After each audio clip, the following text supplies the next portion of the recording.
everyone. I just wanted to interject here and say that this is a reading of the Creepypasta Wikipedia, which is a collection of accounts of a creepypasta story. So we will essentially be reading a creepypasta this week. It might be a bit spooky and it does contain very adult themes, so I wanted to give this as a trigger warning that the story does involve harm against children and reference to suicide. If you're not in the mood to listen to a fictional creepy story, I would recommend finding another video to watch. Thank you very much. Hello there, my dear friends. Today we have another whispering video, this time not from the mainstream Wikipedia, but from the Creepypasta Wikipedia. Now, this is another spooky Wikipedia reading, so if that's not your sort of thing, I encourage you to check out another video. But if you're interested in that, I would be happy to explore this topic with you. Now, I am recording at night. There is a frog and some crickets outside, so it's fairly ominous and probably a suitable time and environment to be recording a spooky video. So, without any further ado, let's explore the creepy world of the Rake. The Rake. During the summer of 2003, events in the northeastern United States involving a strange, human-like creature sparked brief local media interest before an apparent blackout was enacted. Little or no information was left intact, as most online and written accounts of the creature were mysteriously destroyed. Primarily focused in rural New York State and once found in Idaho, self-proclaimed witnesses told stories of their encounters with a creature of unknown origin. Emotions ranged from extremely traumatic levels of fright and discomfort to an almost childlike sense of playfulness and curiosity. While their published versions are no longer on record, the memories remained powerful. Several of the involved parties began looking for answers that year. In early of 2006, the collaboration had accumulated nearly 24 documents dating between the 12th century and present day, spanning 4 continents. In almost all cases, the stories were identical. I've been in contact with a member of this group and was able to get some excerpts from their upcoming book. This section is titled A Mariner's Log, 1691. He came to me in my sleep. From the foot of my bed, I felt a sensation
I woke up thinking my husband had gotten up to use the restroom.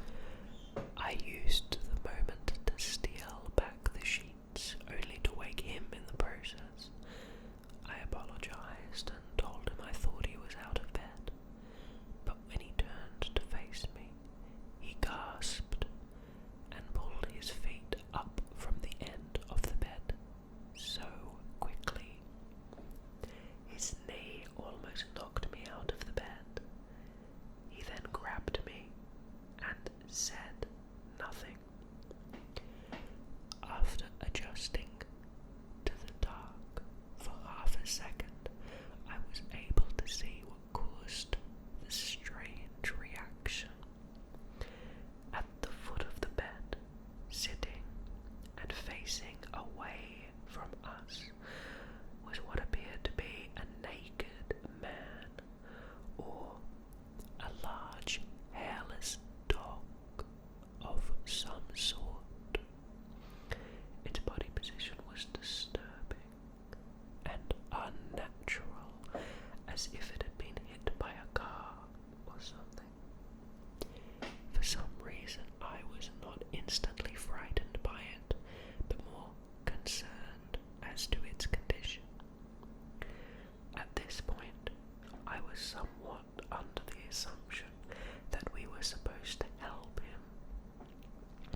is that